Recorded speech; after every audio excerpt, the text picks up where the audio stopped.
Welcome back to CBS This Morning. I'm Gayle King with Anthony Mason and Tony Dokoupil. Calls for prison reform are rising after a spike in violence in correctional facilities in Mississippi. Over the last 10 days, a total of 5 inmates were killed in different state prisons. And at a troubled site called Parchman Farm, 2 violent inmates managed to escape from there last week. Well, they have since been caught. Mark Strassman is outside of that facility. But, Mark, this is really part of a national issue, right? It is, Gayle, very much so a national issue. America has the world's highest incarceration rate, but staffing at federal prisons has shrunk in recent years, and critics consider Mississippi's prison system to be among America's most troubled, underfunded, understaffed, and violent. Inmates here at the Parchman facility say it's not the guards who run the place, it's the gangs. Inmates using contraband cell phones allegedly shot these images, although CBS News hasn't confirmed that independently.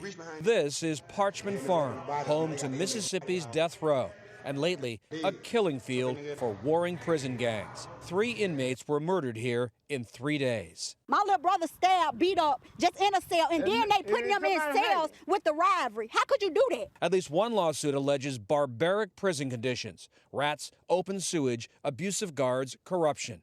Yet since 2014, Mississippi has slashed funding and staffing. Gangs like the Vice Lords and Black Gangster Disciples have thrived inside. Mississippi Governor Phil Bryant. We are going to stop it. We have it under control as best we can. But Mississippi's prison staffing is in crisis. Almost half the roughly 1,300 corrections positions in 3 major facilities remain unfilled. Salary is one issue. Even with a degree, guards start around $26,000, roughly the national poverty level for a family of 4. 65% of the state's corrections officers are women. Why are 65% of the guards women? Because men don't want the jobs. Jerry Mitchell is the dean of Mississippi's investigative reporters. He has looked into its prison problems for years.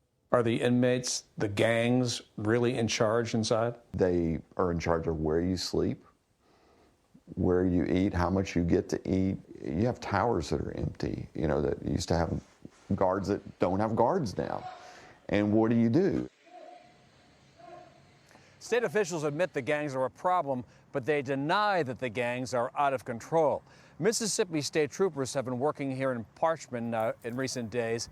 Some of them told us the regular corrections officers stopped coming to work because it was too dangerous inside. Anthony? Well, that's quite a picture, Mark. And we understand that the prison also has corruption problems? Corruption among guards, Anthony, has been a problem here for years, maybe not surprising, given how little these folks are paid. In return, the inmates get drugs, cigarettes, and cell phones, the cell phones that took the images in that story we just put on. But without those cell phones and those images, we might not have such a clear picture of what's happening inside. Yeah, and it's not a pretty picture, Mark. Thank you very much.